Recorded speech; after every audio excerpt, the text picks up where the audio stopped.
Benarkah Yeshua HaMasyiah, Mesias yang dijanjikan dalam kitab Tanakh dan Brit Hadasa?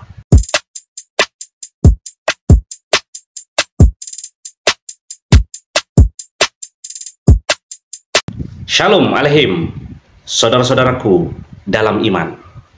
Hari ini kita akan membahas doktrin yang mendasar tentang Yeshua HaMasyiah. Siapa dia? Apa perannya di dalam rencana keselamatan Elohim, dan bagaimana kitab Tanakh menubuatkan kedatangannya, serta bagaimana kitab Brit Hadasa membuktikan penggenapannya. Dan kita akan membahas hal ini, akan menjadi pondasi iman kita. Banyak orang di dunia ini, bahkan di kalangan Yahudi sendiri, masih mempertanyakan identitas Yeshua. Apakah dia benar-benar Masyiah? Apakah kitab Tanakh sungguh menubuatkan tentang dia? Mari kita bongkar kebenaran ini berdasarkan kitab suci yang kita miliki. Yang pertama, siapakah Mesias dalam pandangan kitab Tanakh? Yang pertama, kita melihat mengenai definisi Masyiah dalam bahasa Ibrani. Kata Masyiah dalam bahasa Ibrani berarti yang diurapi. Moshiach. Dalam kitab Tanakh, pengurapan dilakukan untuk 3 jabatan utama. Yang pertama yaitu Melek atau raja, seperti Raja Daud di dalam 1 Samuel 16 ayat 13. Dan yang kedua, Kohen Gadol, imam besar seperti Aharon di dalam Imamat 8 ayat 12. Yang ketiga, Nabi atau Nabi seperti Elisa, 1 Raja-Raja 19 ayat 16. Mesias yang dijanjikan dalam Tanakh bukan hanya seorang pemimpin biasa, tetapi seseorang yang akan memiliki ketiga jabatan tersebut sekaligus. Dan itu ada di dalam nubuatan. Dan yang kedua, mengenai nubuat Tanakh tentang Masyiah, Tanakh dengan jelas menyatakan bahwa Masyiah akan memiliki 2 peran utama. Peran yang pertama, Masyiah ben Yosef, sang hamba yang menderita dan mati untuk menebus jiwa, untuk menebus umat manusia dari dosa. Dan yang kedua, Masyiah ben David, raja yang akan memerintah Israel dalam kemuliaan.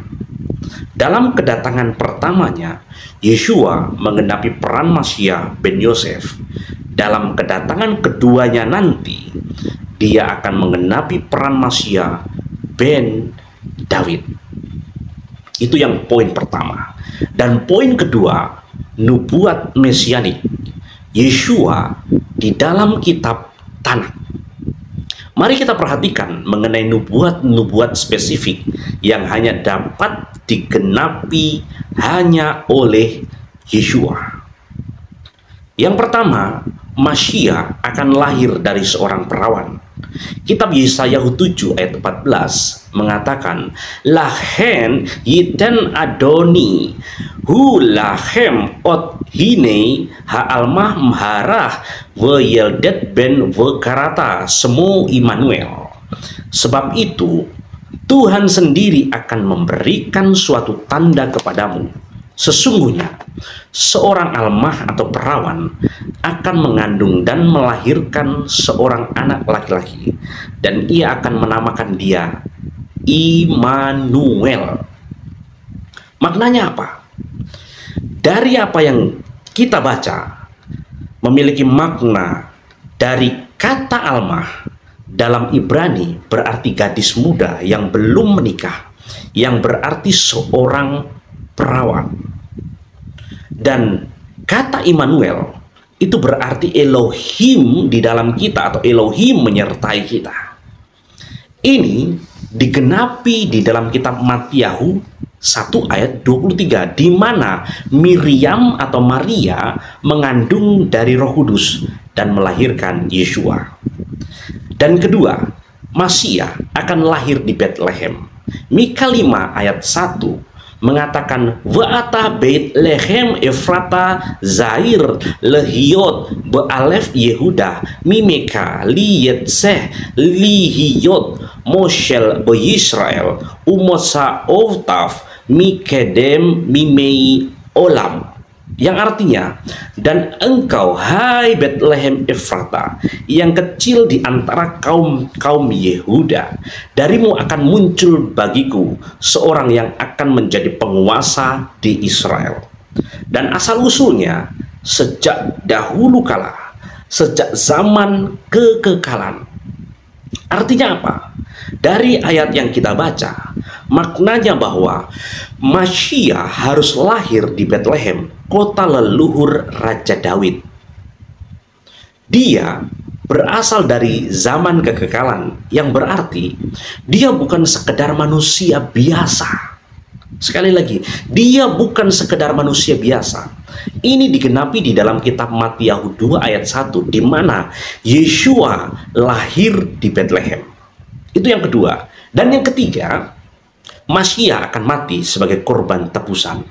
Yesaya 53 ayat 5 dan 6 mengatakan, Hu makolal mipsa leinu emidukah meafodnoteinu musar slomeinu alaf ufakaru futaro mirpah lanu. Tetapi dia tertikam karena pelanggaran kita, dia diremukkan karena kesalahan kita. Ganjaran yang mendatangkan damai sejahtera bagi kita ditimpakan ke atasnya, dan oleh bilur-bilurnya kita sembuh.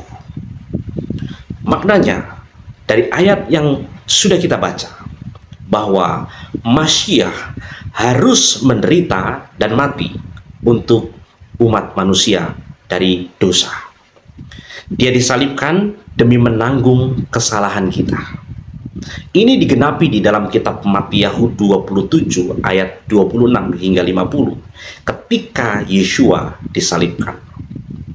Yang ketiga, Yeshua adalah firman yang menjadi manusia. Yohanan 1 ayat 1 dan ayat 14. Beresit hayah hadafar hadafar hayah et ha Elohim hadafar hu hayah ha Elohim hadafar become basar and made his miskan among us. Pada mulanya adalah firman, dan firman itu bersama-sama dengan Elohim, dan firman itu adalah Elohim, dan firman itu telah menjadi daging dan berdiam di antara kita. Makna dari ayat yang sudah kita baca ini memiliki makna di mana Yeshua bukan hanya manusia, tetapi firman Elohim yang kekal. Dia adalah Elohim yang datang dalam rupa atau wujud manusia. Ini adalah penggenapan dari kitab Yesaya 9 ayat 5, di mana Masiah disebut El Gibor atau Elohim perkasa. Jadi kesimpulannya bahwa Yeshua adalah Mesias sejati. Tanak secara eksplisit menubuatkan kedatangannya, dan itu sangat jelas tertulis.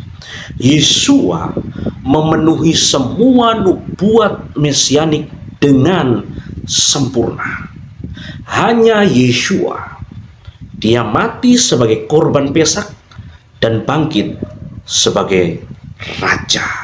Haleluya. Dia akan datang kembali sebagai Hamelek Hamasiah, di mana kitab Yohanan 14 ayat 6 mengatakan, Ani haderek wohahemet wohahayim enis bael haaf bilti al yadi. Akulah jalan, kebenaran, dan hidup. Tidak seorang pun datang kepada Bapa kalau tidak melalui aku, kata Yeshua. Pertanyaannya, apakah saudara hari ini percaya kepadanya? Yesua jalan, kebenaran, dan hidup. Shalom. Dan doaku, berkat Yesua menyertai kita semua. Haleluya.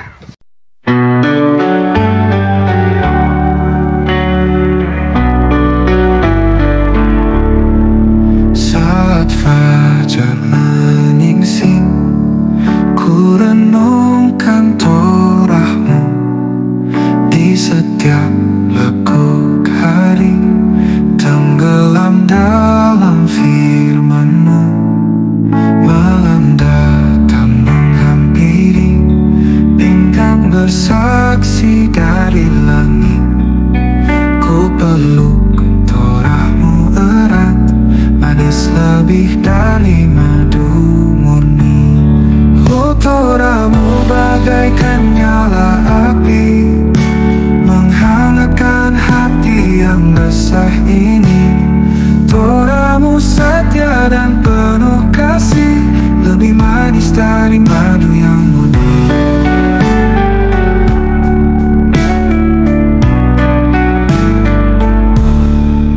Mengikuti setiap jejak yang Torah-Mu tunjukkan, bagai langkah di hutan rimba, namun terang-Mu selalu ada. Kasih dan janji-Mu kekal, tak perlukan harta duniawi. Hanya pada Torah-Mu ku temui damai yang sejati.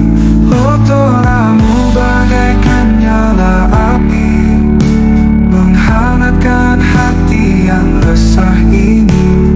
Torah-Mu setia dan penuh kasih, lebih manis dari madu yang murni.